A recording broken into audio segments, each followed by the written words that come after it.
Okay. जय हिंद दोस्तों, आपका स्वागत है हमारे यूट्यूब चैनल टीच बटन पे। आज हम लोग पॉलिटी का नेक्स्ट क्लास लेके आए हैं, जिसमें आज हम लोग देखेंगे भाग 3, जो मूल अधिकार अर्थात मूल अधिकार बोले या मौलिक अधिकार, इट मीन्स फंडामेंटल राइट के बारे में आज हम लोग जानेंगे। यह बहुत ही इम्पोर्टेंट टॉपिक है, इसलिए इसे मिस ना करें और वीडियो अंत तक जरूर देखें। देखिए, मूल अधिकार या मौलिक अधिकार यह आर्टिकल 12 से 35 तक है। इसके बारे में कुछ समझते हैं। Okay, some important facts. देखिए, मूल अधिकार के बारे में कुछ ऊपरी बातें जानते हैं। देखिए, इसे नैसर्गिक भी कहा जाता है, यानी मूल अधिकार को क्या कहा जाता है? नैसर्गिक। क्यों? ये लोगों के लिए बहुत ही ज़रूरी है, इसलिए इसे नैसर्गिक कहा जाता है। देखिए, इसे गवर्नमेंट द्वारा छीनी नहीं जा सकती। ठीक है। नेक्स्ट है, यह अधिकार व्यक्ति पर लागू होता है। इस अधिकार को फ्रांसीसी भाषा में मैग्ना कार्टा कहा जाता है, और इस मैग्ना कार्टा शब्द का प्रयोग सर्वप्रथम कहाँ हुआ था? सर्वप्रथम ब्रिटेन में हुआ था। देखिए, यह अधिकार लोगों पर ही लागू होते हैं, ये गवर्नमेंट द्वारा इसे छीनी नहीं जा सकती है। इसमें नेक्स्ट है हमारा मूल अधिकार। देखिए, हमारा जो मूल अधिकार है वह निलंबित किया जा सकता है। निलंबित कौन करेंगे? राष्ट्रपति के द्वारा निलंबित किया जा सकता है। लेकिन हमारे मूल अधिकार पे हमेशा के लिए प्रतिबंध संसद लगाएगी। कौन लगाएगी? संसद। देखिए, मूल अधिकार को सुरक्षा प्रदान करने के लिए सुप्रीम कोर्ट वो हाई कोर्ट है। अगर मूल अधिकार से रिलेटेड आपके ऊपर कोई केस चलता है या फिर कोई मुकदमा होती है, तो वो मुकदमा की सुनवाई कौन करेगा? सुप्रीम कोर्ट, वो हाई कोर्ट। आगे देखेंगे कि सुप्रीम कोर्ट और हाई कोर्ट किस आर्टिकल के तहत हम लोग जा सकते हैं। नेक्स्ट पॉइंट है, देखिए, समानता का अधिकार। यह समानता का जो अधिकार है वो आर्टिकल 14 से 18 तक है। स्वतंत्रता का अधिकार 19 से 22 तक। शोषण के विरुद्ध अधिकार 23 से 24। धार्मिक स्वतंत्रता 25 से 28। शिक्षा और संस्कृति का अधिकार 29-30, और संपत्ति का अधिकार 31, जो कि वर्तमान में समाप्त कर चुका है। और संवैधानिक उपचार, जो कि आर्टिकल 32 है। देखिए, संवैधानिक उपचार आर्टिकल 32 को हृदय, आत्मा, ये सभी भी कहे जाते हैं, जो कि हम लोग नेक्स्ट में समझेंगे। देखिए, ये इन चीज़ों को आप लोग याद कर लीजिएगा, क्योंकि यह बहुत ही इंपॉर्टेंट है, और यह ध्यान में रहेगा तो आप सभी आर्टिकल को अच्छी तरह से जान पाएंगे। तो स्टार्ट करते हैं आर्टिकल 12। देखिए, आर्टिकल 12 यह मूल अधिकार की परिभाषा देता है। मूल अधिकार या मौलिक अधिकार की क्या देती है? परिभाषा। इसमें स्टेट के पावर की चर्चा। स्टेट पावर का मतलब ये नहीं कि हमारा राज्य बिहार है, वो नहीं। स्टेट का मतलब है कि हर एक चीज़ें, जैसे कि हमारे घर में इलेक्ट्रिसिटी वाले हो गए, या फिर मुखिया, मंत्री, वार्ड नंबर, इन सबों के पास कुछ ना कुछ पावर दिए जाते हैं। वो अपने समाज के भलाई के लिए उनके ऊपर कुछ नियम कानून बनाया जा सकता है। ठीक है, तो ये स्टेट के पास ये सभी पावर होती है। ठीक है। देखिए, हमारा मूल अधिकार परिवर्तनीय है, यानी कि हमारे मूल अधिकार में परिवर्तन किया जा सकता है। इसमें पॉजिटिव चेंजिंग की जा सकती है, निगेटिव नहीं। नेक्स्ट है आर्टिकल 13। आर्टिकल 13 यह अल्पीकरण। अल्पीकरण कहने का मतलब है कि अगर आपके मूल अधिकार के कारण किसी व्यक्ति को हानि पहुंच रहा है, तो आपके मूल अधिकार को कम कर दिया जाएगा। और साथ ही साथ ये भी इसमें कहा गया है कि अगर संविधान निर्माण से पहले अगर ऐसा कोई नियम कानून लागू है जो वर्तमान हमारे मूल अधिकार को प्रभावित करता है, तो उसे हम हटा सकता है संसद। और अगर बाद में भी ऐसा कोई अगर नियम कानून बनता है, तो उसे भी संसद हटा सकती है। तो इसलिए अगर बाद में कोई नियम कानून बनते हैं, तो वो हमारा जो नियम कानून बनेगा वह मूल अधिकार को मन में रखकर बनाया जाएगा। जैसे कि 3 तलाक। 3 तलाक क्या है, ये आप लोग कहिएगा तो हम नेक्स्ट वीडियो में ज़रूर बना देंगे। जैसे में आप लोग देखिए 3 तलाक हटा था। ठीक है। नेक्स्ट है आर्टिकल 14। आर्टिकल 14, देखिए, कानून के समक्ष समानता और कानून का समान संरक्षण। देखिए, कानून के समक्ष समानता का मतलब ये जो होता है, ये 20% लोग यूज करता है। जैसे कि इसमें क्या होता है कि अगर मानिए 20 साल का बंदा जो कि मर्डर कर दिया, और वही 14 साल का बंदा जो मर्डर कर दिया, दोनों को सेम सज़ा मिलेगी। अगर फांसी मिल रही है तो फांसी। लेकिन कानून का समान संरक्षण, जिसका उपयोग 80% लोग करते हैं, इसके में क्या हुआ, अगर 20 वर्ष का अगर व्यक्ति अगर मर्डर करता है, तो उसे नॉर्मली फांसी अगर दे दी जाए। तो 14 साल का अगर बच्चा मर्डर करता है तो नहीं, तो उसके उम्र के हिसाब से उसे अलग रखा जाएगा, उसे फांसी नहीं दी जाएगी।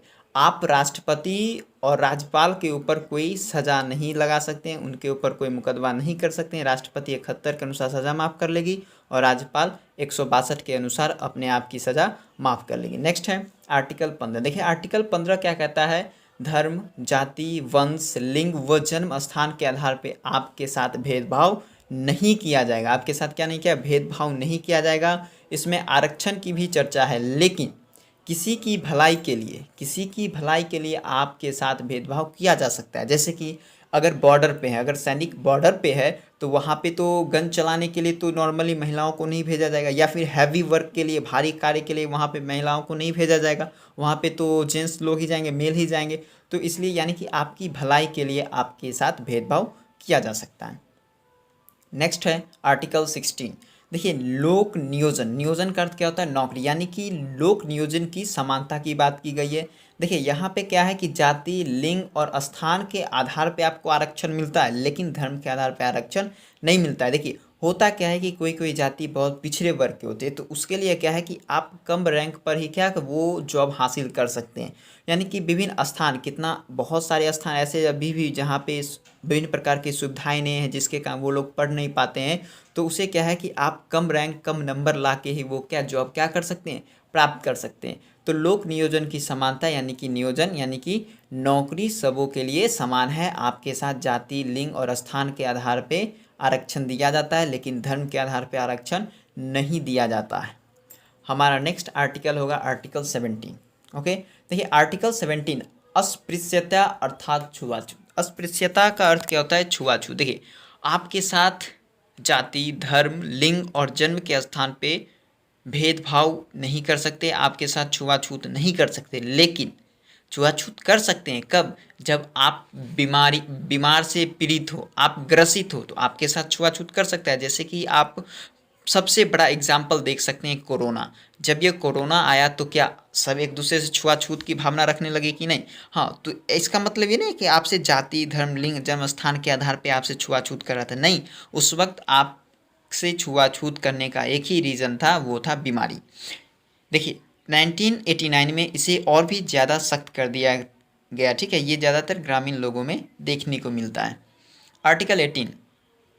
आर्टिकल 18 क्या कहता है, उपाधियों का अंत। उपाधियों का अंत, जैसे कि बड़े बड़े, आप हिस्ट्री जब पढ़ोगे तो देखो जानोगे कि बड़े बड़े राजा अगर किसी की हत्या कर दे तो विक्रमादित्य की उपाधि ले लेते, विभिन्न प्रकार की उपाधि ले लेते थे।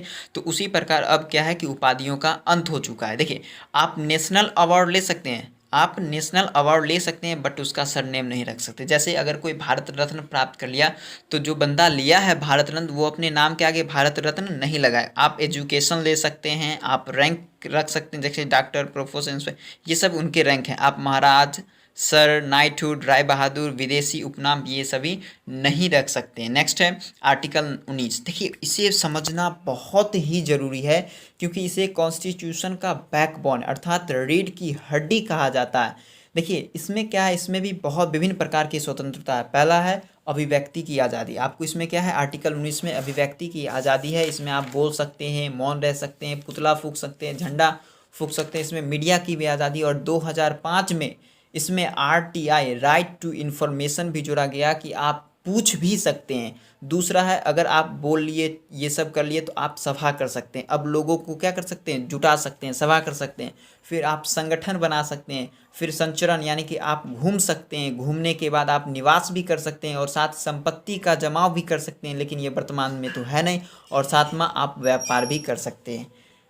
देखिए आपका जो आर्टिकल 19 है, ये सब आपकी जो स्वतंत्रता दी गई है आप तो कर सकते हैं, लेकिन आप एकता, अखंडता, सुरक्षा, पब्लिक, अभद्र भाषा, कोर्ट व विदेशी संबंध के विपरीत नहीं जा सकते। अगर आप इसके विपरीत जाते हैं तो आपके प्रति कार्रवाई की जाएगी।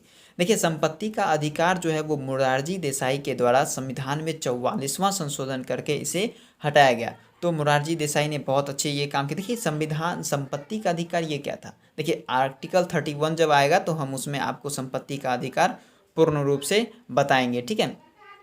तो आप इसमें इतना याद रखिए कि आप एकता, अखंडता, सुरक्षा, पब्लिक, अभद्र भाषा यानी कि गलत भाषाओं का उपयोग नहीं करेंगे, और अपने यानी कि स्वतंत्रता के कारण, अपनी स्वतंत्रता के कारण। नेक्स्ट है आर्टिकल 20। आर्टिकल 20 में क्या कहता है, दोषी में संरक्षण। दोषी में संरक्षण, देखिए दोषी में संरक्षण का अर्थ क्या है कि अगर मानिए आज से 1 साल पहले आपने कोई अपराध किया तो उसी वक्त का नियम कानून आपके ऊपर लागू होगा। एक अपराध की हमेशा एक सज़ा होगी और आप खुद के विरुद्ध में गवाही नहीं दे सकते। अर्थात अगर मानिए आपसे कोई जोर जबरदस्ती करा के मारपीट के अगर आपसे कोई कह रहा है कि नहीं लिखो कि ये मर्डर या ये कार्य हमने किया है, वो कोर्ट में जाएगा तो उसका भी कोई वैल्यू नहीं रहेगा। ठीक है, देखिए यह आर्टिकल जो होता है वो हमेशा चलते रहता है, चाहे आपातकाल ही क्यों ना आ जाए। ये आर्टिकल बहुत ही इंपॉर्टेंट है, आप इसे भी अपने ध्यान में रखिएगा। नेक्स्ट है आर्टिकल 21। आर्टिकल 21 क्या कहता है, प्राण एवं दैहिक स्वतंत्रता। क्या कहता है, प्राण एवं दैहिक स्वतंत्रता। देखिए आप अपने प्राण की रक्षा यानी कि अपना जीवन बचाने के लिए आपको पर्यावरण की भी रक्षा करनी पड़ेगी। आप आत्महत्या नहीं कर सकते हैं क्योंकि आप भारत के क्या नागरिक हैं। आपकी रक्षा के लिए, आपकी प्राण की रक्षा के लिए आपके लिए 0 से 6 वर्ष के बच्चे के लिए स्वास्थ्य व्यवस्था यहाँ दी गई है। और दैहिक स्वतंत्रता, दैहिक स्वतंत्रता में क्या है कि आप एकांतवास रह सकते हैं, आप विदेशी भ्रमण कर सकते हैं, आप निजता यानी कि कोई चीज़ छिपा के रख सकते हैं। इसमें आपसे कोई पूछा नहीं जाएगा क्योंकि ये दैहिक स्वतंत्रता है, पर्सनल लिबर्टी है। तो आप ये सब क्या कर सकते हैं, छिपा के रख सकते हैं, आप घूम सकते हैं, आप मौन भी रह सकते हैं। इसमें दैहिक स्वतंत्रता है, इसमें कोई शक नहीं। ठीक है, आर्टिकल 21। अब नेक्स्ट है हमारा आर्टिकल 22। देखिए आर्टिकल 21। देखिए आर्टिकल 21 का क भाग है। इसमें क्या है, संविधान में 46वां संशोधन करके, 46वां संशोधन कब किया गया था, 2002 में। ठीक है, संविधान में 86वां संशोधन करके इसमें शिक्षा का अधिकार जोड़ा गया है। क्या जोड़ा गया है, शिक्षा का अधिकार, जिसमें बताया गया है कि 6 से 14 वर्ष के बच्चे को मुफ्त शिक्षा दी जाएगी। क्या दी जाएगी, मुफ्त शिक्षा दी जाएगी। तो 21 का आर्टिकल आपने देखा और 21 के क में क्या देखा कि संविधान में 86वां संशोधन करके 2002 ईस्वी में शिक्षा का अधिकार जोड़ा गया। नेक्स्ट आर्टिकल हमारा होगा आर्टिकल 22। ओके, देखिए आर्टिकल 22 में क्या कहता है, गिरफ्तारी से संरक्षण। क्या कहता है, गिरफ्तारी से संरक्षण। इसमें देखिए आप गिरफ्तारी से संरक्षण यहाँ से 2 प्रकार के होते हैं, एक दंडात्मक और एक होता है निवारक, यानी कि अपराध के बाद और अपराध से पहले। अगर मानिए आपने कोई अपराध कर लिया तो आपके प्रति वारंट आएगा और पुलिस आपको 24 घंटे तक अपने कस्टडी अपने अंदर रखेगी। अगर यहाँ देखिए 24 घंटे कहाँ से कहाँ तक जुड़ेंगे, आपको आपके घर से उठा के ले जाएगा वो समय नहीं जुटेगा और पुलिस स्टेशन से थाने तक ले जाने में जो समय लगेगा वो भी नहीं जुड़ेगा और अगर बीच में छुट्टी हो गया तो वो भी नहीं। यानी कि वो टोटल का टोटल 24 घंटे कहाँ रखेंगे, आपको जेल में रखेंगे। आप अपने प्रति वकील भी रख सकते हैं। आप उतना अगर सहायक नहीं है वकील रखने में, असहाय है, तो आपको सरकारी वकील भी मिलेगा। और दूसरा है निवारक निरोध, यानी कि अपराध के पहले। तो इसमें क्या है कि पुलिस आएगी और आपको बिना वारंट दिखाए ही आपको क्या लेके चले जाएगी और इसमें आपको कम से कम 3 माह तक, 3 महीने तक आपको जेल में रखेगी। देखिए ये डेट फिक्स नहीं है, कम से कम है 3 माह और ज़्यादा से ज़्यादा कितना हो सकता है, ये बढ़ के भी जा सकता है। लेकिन आपको दंड के अपराध के बाद कितना था, मात्र 24 घंटे आपको जेल में रखता। और देखिए निवारक निरोध जो है ये ठीक रॉलेट एक्ट की तरह ही कार्य करता है। देखिए कुछ इसी से रिलेटेड, गिरफ्तारी से संरक्षण से रिलेटेड कुछ इम्पोर्टेंट फैक्ट्स हैं। देखिए जब कोई क्राइम होता है तो इंट्रोडक्शन के लिए पुलिस आती है, पूछताछ करने के लिए किसी को ले भी जाती है या फिर पूछताछ करने के लिए आती है। तो लोगों को पूछताछ में भागीदारी होना चाहिए, उसमें बताना चाहिए। उसके बाद कस्टडी, अगर मानिए कोई घटना हो गई या फिर नॉर्मल मैटर पे तो लोग क्या है हिरासत में ले लेते हैं, जो व्यक्ति कार्य करता है उसे क्या है हिरासत में ले लेते हैं, चलो कोई बात नहीं। और फिर होता है जब सीरियस मैटर रहता है तो लोग यानी कि पुलिस उसे क्या करने आती है, अरेस्ट कर लेती है, अरेस्ट करके ले जाती है। उसके बाद पुलिस देखिए अब जब अरेस्ट करके ले जाती है तो फिर वही कार्य होगा कि 24 घंटे के अंदर उसको कहाँ कोर्ट पेश करेगा। तो कोर्ट में अगर मानिए अपराध संगीनीय है यानी कि अपराध उसने किया है और यह प्रूफ हो गया तो उसे क्या है कि अब जेल की सज़ा होगी। तो अब जज ने उसे जेल की सज़ा सुनाई तो वो कहाँ जाएगा, जुडिशियल कस्टडी यानी कि जेल में जाएगा, जेलर के पास। तो अब क्या है कि पुलिस अब उसे रिमांड करेगी, यानी कि जिसे अब पुलिस ने पकड़ के दिया कि ये अपराध किया है, इसे सज़ा मिलनी चाहिए, अब उस केस की इन्वेस्टिगेट के लिए अब पुलिस क्या करेगी कि वो जो अपराधी को पकड़ कर दिया था अब उसे पुलिस रिमांड पे लेगी। क्या लेगी? पुलिस रिमांड पे लेगी और 15 दिन का ये समय रहता है। और इसी बीच वो क्या करता है कि उससे पूछता है सारा चीज़ कब क्या हुआ, यानी कि सबूत जुटाते हैं। ठीक है, नेक्स्ट आर्टिकल है 23। देखिए 23 क्या है कि आपके साथ दुर्व्यवहार, तस्करी, बेगारी, बंधुआ मजदूर, बलाश्रम नहीं करा सकते। देखिए दुर्व्यवहार का मतलब होता है कि आपके साथ अच्छा आचरण करेगा। तस्करी का मतलब होता है कि छोटे बच्चे को बेचना, ये सब आपके साथ नहीं किया जाएगा। बेगारी का अर्थ क्या होता है कि काम करवाने के बाद पैसा नहीं देना या फिर कम पैसा देना। बंधुआ मजदूर का मतलब क्या होता है कि फ्री में मजदूरी करवाना आपके साथ नहीं किया जाएगा। और बालाश्रम यानी कि किसी को ज़बरदस्ती या मारपीट कर काम नहीं कराना, यानी कि ये जो दुर्व्यवहार, तस्करी, बेगारी, बंधुआ मजदूर, बलाश्रम आपसे अब कोई नहीं करा सकता। अगर ऐसा कराता है तो आप कहाँ जाइए? सुप्रीम कोर्ट जाइए, क्योंकि वो मूल अधिकार का रक्षक है। अभी आर्टिकल 32 पढ़ेंगे तो उसमें हम लोग देखेंगे। नेक्स्ट आर्टिकल हमारा होगा आर्टिकल 24। देखिए आर्टिकल 23 का ए भी है, लेकिन था ना, बट देखिए आर्टिकल 23 का ए में क्या कहता है कि जब कोई राष्ट्रहित या राष्ट्रीय आपातकाल के समय में आपसे तस्करी, बंधुआ मजदूर की तरह भी काम कराया जाएगा, बेगारी व बलाश्रम भी कराए जाएंगे। कि कब? जब आप यानी कि जब राष्ट्रहित या फिर आपातकाल का समय आ जाए, ऐसा कोई व्यवस्था आ जाए, ऐसा कोई काल आ जाए, यानी कि किसी घटने के कारण तो आपसे क्या ये सभी कार्य करा सकते हैं। देखिए जैसा कि सबसे बड़ा एग्जाम्पल था कोरोना। ठीक है, तो तस्करी, बंधुआ मजदूर, बेगारी व बलाश्रम भी आपसे कराए जा सकते हैं। देखिए इसमें क्या होता है कि सरकार पैसे आपको दे भी सकती है या नहीं भी, या फिर कम पैसे देगी या तो नहीं भी पैसे दे सकती है। ठीक है, नेक्स्ट है हमारा आर्टिकल 24, जिसमें बाल नियोजन पर प्रतिबंध की बातें की गई हैं। क्या है? बाल नियोजन। नियोजन का अर्थ हमने बताया था आपको नौकरी, तो बाल नियोजन पे प्रतिबंध लगाने की बात की गई। इसमें कहा गया है कि 14 वर्ष से कम बच्चे को किसी भी प्रकार का खतरनाक कार्य में नहीं लगाया जाएगा, जैसे कि फैक्ट्री में, माइन यानी खदान में, डेंजर कार्य, ठीक है, खतरनाक कार्य में उसे क्या कर सकता है कि शामिल नहीं किया जा सकता। देखिए भारत में सबसे ज़्यादा जो पटाखा का निर्माण किया जाता है वो तमिलनाडु के शिवकाशी में किया जाता है। ठीक है, और बच्चे को सबसे ज़्यादा कालीन उद्योग में लगाया जाता है, यानी कि बच्चे को सबसे ज़्यादा कहाँ कार्य में लगाया जाता है? कालीन उद्योग में लगाया जाता है। हमारा नेक्स्ट आर्टिकल होगा 25, जिसमें धार्मिक स्वतंत्रता की बात की गई। देखिए आर्टिकल 25 यह है अंतःकरण। देखिए अब समझते हैं, अगर कोई व्यक्ति अलग धर्म से है और उसे कोई दूसरा धर्म अच्छा लगता है तो वो अपने अंदर ही उस धर्म को मानिए। यानी कि ये देखिए आर्टिकल 25 ये नहीं कहता है कि आप धर्म परिवर्तन करिए, ये कहता है कि अंतःकरण आप खुद में रखिए, यानी कि किसी भी धर्म को आप मन में मान सकते हैं, कोई दिक्कत नहीं है। यह आप धार्मिक कार्य कर सकते हैं, आप रीति रिवाज रख सकते हैं, कोई दिक्कत नहीं। आप अपने धर्म का प्रचार प्रसार भी कर सकते हैं। तो ये जो धार्मिक स्वतंत्रता है यह व्यक्तिगत धार्मिक स्वतंत्रता है। कैसा है? व्यक्तिगत धार्मिक स्वतंत्रता है आर्टिकल हमारा 25। ठीक है, आप प्रचार प्रसार कर सकते हैं। नेक्स्ट आर्टिकल जैसे में आप देख सकते हैं कि सिख लोग तलवार रख सकते हैं, हिजाब, बुर्का, यानी कि हिजाब ईसाई धर्म के जो लोग होते हैं वो बुर्का पहन सकते हैं, और हिंदू धर्म की जो महिला है वो सिंदूर कर सकती है। सबका अपना अपना क्या व्यक्तिगत धार्मिक स्वतंत्रता। नेक्स्ट आर्टिकल है हमारा 26। देखिए 26 क्या कहता है कि धार्मिक कार्यों का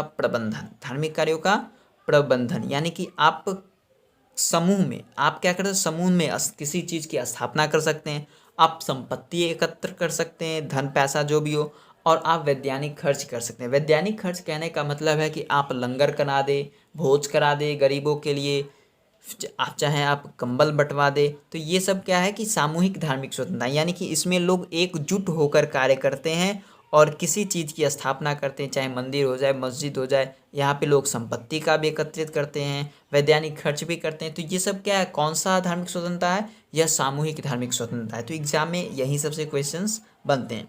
नेक्स्ट आर्टिकल है आर्टिकल 27। इसमें कहा गया है कि धार्मिक कार्य पर जो धन एकत्र हुआ है, जो लोग धन एकत्र किए हैं या फिर कोई दान पुण्य करते हैं, जो डोनेट करते हैं धन, उस पर क्या है कि टैक्स नहीं लगता है, यानी कि धार्मिक कार्य पर जो पैसा जमा होता है उस पर टैक्स नहीं लगता है। और बट एंट्री फी इसमें लगता है। आर्टिकल 28 क्या कहता है कि सरकारी खर्च से, यानी कि जो संस्थान सरकारी खर्च से चलती है उसमें धार्मिक शिक्षा नहीं दी जाएगी और ना ही उस संस्थान को धार्मिक कार्य के लिए बाध्य किया जाएगा। ठीक है, आर्टिकल 28 भी बहुत ही समझना जरूरी है, क्योंकि इसमें कहा गया कि सरकारी खर्च से चलने वाली संस्था में धार्मिक शिक्षा नहीं दी जाएगी और ना ही इस संस्थान को धार्मिक कार्य के लिए बाध्य किया जाएगा। नेक्स्ट आर्टिकल है हमारा 29।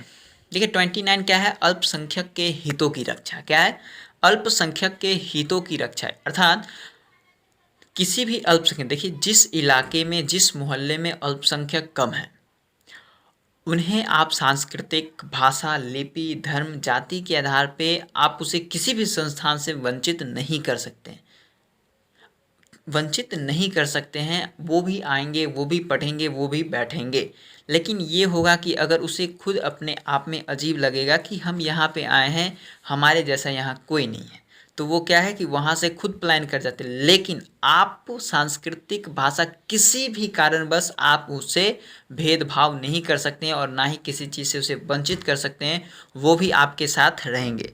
नेक्स्ट है आर्टिकल 30। देखिए आर्टिकल 30 क्या कहता है कि जब अल्पसंख्यक, पिछले आर्टिकल 29 में क्या था कि जब अल्पसंख्यक जब आए थे तो हम उनके साथ, यानी कि उसे किसी भी कार्य से वंचित नहीं करेंगे।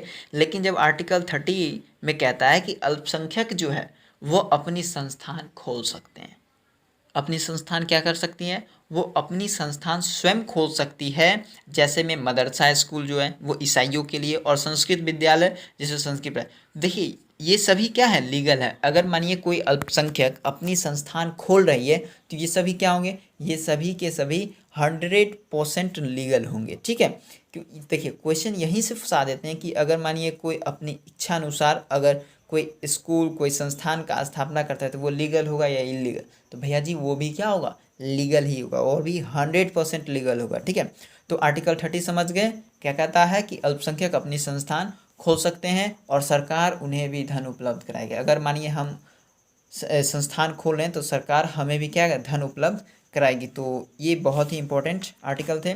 नेक्स्ट आर्टिकल है आर्टिकल 31। हाँ, आर्टिकल 31 हमने आपको पीछे भी बोला था कि नेक्स्ट आर्टिकल 31 में संपत्ति का अधिकार है, जिसमें सरकार के द्वारा संपत्ति से वंचित कर दिया। तो संविधान में 44वां संशोधन कब किया गया था, 1978 में। तो 1978 में मोरारजी देसाई के सिफारिश पर संपत्ति के अधिकार को कानूनी अधिकार बना दिया गया और इसे आर्टिकल 300 के फर्स्ट भाग में से क्या किया गया, रख दिया गया।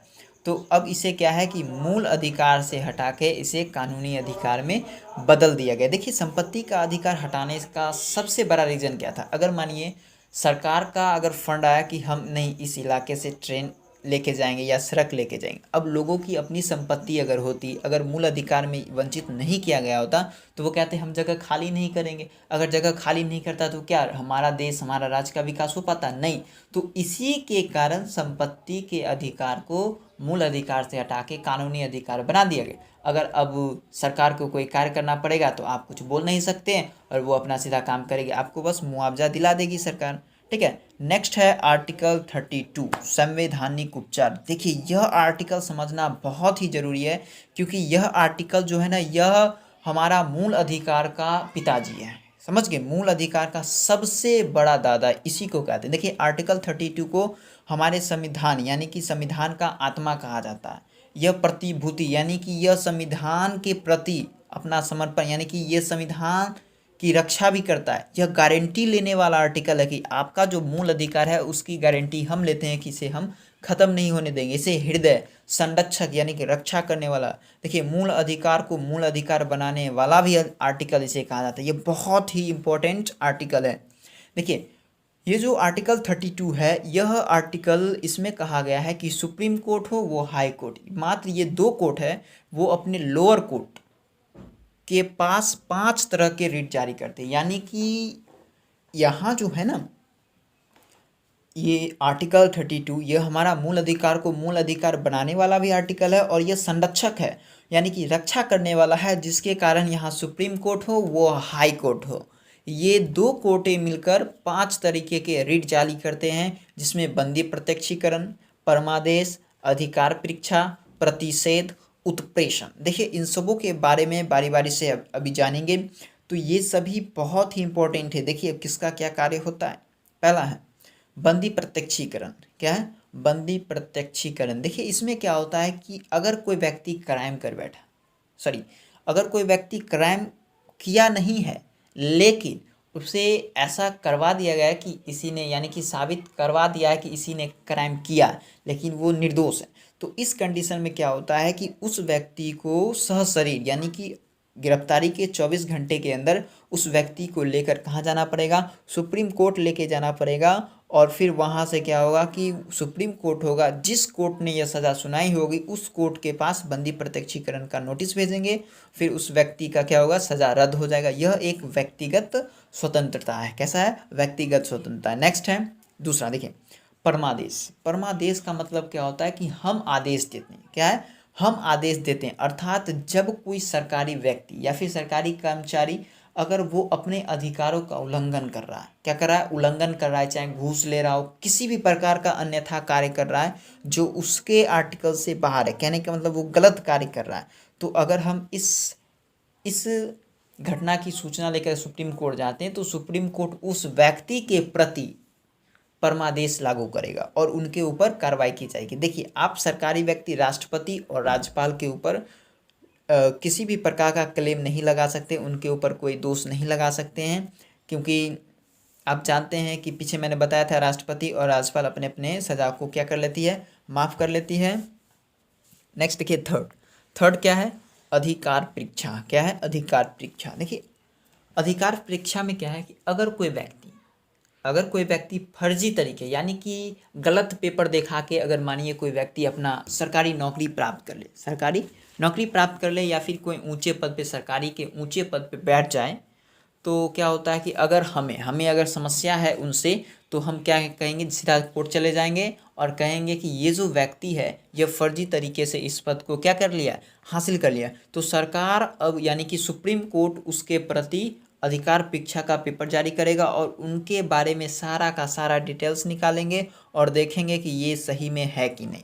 नेक्स्ट है प्रतिषेध। देखिए प्रतिषेध इसमें क्या है कि हाई कोर्ट जो होता है वो लोअर कोर्ट को तत्काल यानी कि जो आदेश दिया है उस आदेश को तत्काल रोकने का आदेश देता है कि नहीं रुको, तुरंत फॉरवर्ड मना करते हैं, टू स्टॉप, यानी कि तुरंत कहते हैं कि अपने आदेश को क्या करिए? रोकिए, अपने आदेश को क्या करिए? रोकिए। और यानी कि निचले अदालत में चल रहे कार्य को तत्काल रोकने के लिए प्रतिषेध लागू किया जाता है। उत्प्रेषण।